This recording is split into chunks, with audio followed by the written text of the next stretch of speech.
ก็เราดูนะจนน้องเลยแต่จงพูดสุดาว่านักมวยตัวเจ้าข้อคิดมาจะไปโยนเทียบผู้ติดตามดิจาก็เตาดิบล็อกผ่านเรื่องเนี้ยซึ่งแต่เราเป็นจงพูดสุดาเป็นหลอกเป็นเนี่ยหลอนจนกูเป็นหมูก็รู้วิธีว่าเทียบผู้ติดตามยุ่งยี่ชอบเราเราจะน้องไม่เนี่ยอยู่คนรอตั้งว่าเป็นยูทูบเบอร์ยอดแต่ยูทูบเบอร์นั่นเนี่ยชิต้องมาผู้ติดตามเลยแต่เนี่ยชิต้องมาผู้ยอดรอติดตามเนี่ยแต่ในช่อง YouTube เนี่ยอยู่พอเตาแต่อยู่เฉพาะแต่ยอดสร้างคลิปวิดีโอนี่จ้าเลยแต่ยอดเชียร์ผู้ติดตามนี่จ้าก็อยู่นอนในปลอกผ่านเรื่องน่ะ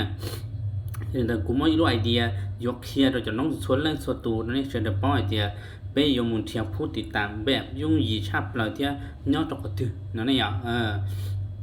cho nên tôi sẽ chọn cái sự đó giờ này tênเราtụi nó tênเราtụi YouTube nó chỉต้องพูดติดตามนะโอเค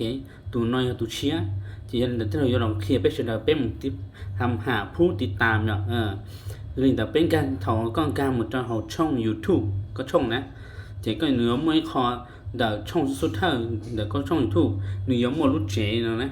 đồ lúc trẻ là thì home nó nhở để có lúc trẻ để có trong một có sống sai YouTube ทั่วไปđể là chỉ đợt có sáng lâu sáng đợi nửa mấy kho thì Shock Studio thế thì mà để so thì Shock Studio nó sẽ này nhở chỉ có cái một đó đợi yếu bỏ cho tin năng hoặc là sáng cho YouTube nửa thì sẽ sai xử lý cậuนาทีcậu 9 นาทีdo nên là có yếu bỏ phútติดตามโดยจอมเบย์ว่าเมื่อไรจอมเบย์จะเขากล้าเขาขอกล่องตัวนี้อ่ะเนี่ยกล่องตัวเขาแล้วชอบเนี่ย Shock Studio นะที่ก็ยังแค่เหมือนกันก็ยังปอนเลยจอมติดตามนะพอวิธีเป็นอย่างที่เราตัวติ้นทั้งว่าติดตามอยู่ต้องยุ่งยีชาเปลือกของเธอนะที่ก็หมุดติดตามเลยของเธอก็หมุดกดไลค์กดติดตามแล้วแต่สินดาแต่ยังอีนู้นก็พวกกดไลค์เลยอ่ะอีปวดเร่งนะอีปวดเร่งchỉ có taoพูดติดตามลองแต่นี่ก็กดไลค์นู้นแล้วก็ต้องอีปวดเร่งแต่ก็กดไลค์เลยอีปวดเร่งchỉ cóตอนที่เก่าเร่งลองแต่พอการก็หมุดติดตามเลยแต่นะchỉรอติดตามก็ต่อการนี่อีปวดอีก็หมุดติดตามเลยอีปวดเร่งchỉ có taoพูดติดตามที่เก่าเร่งลองแต่còn đây giờเขาอยู่ยีชาเปล่าเราไปจอนน้องไม่ว่าเป็นต้องมาพูดติดตามเป็นสิป้องสั่ง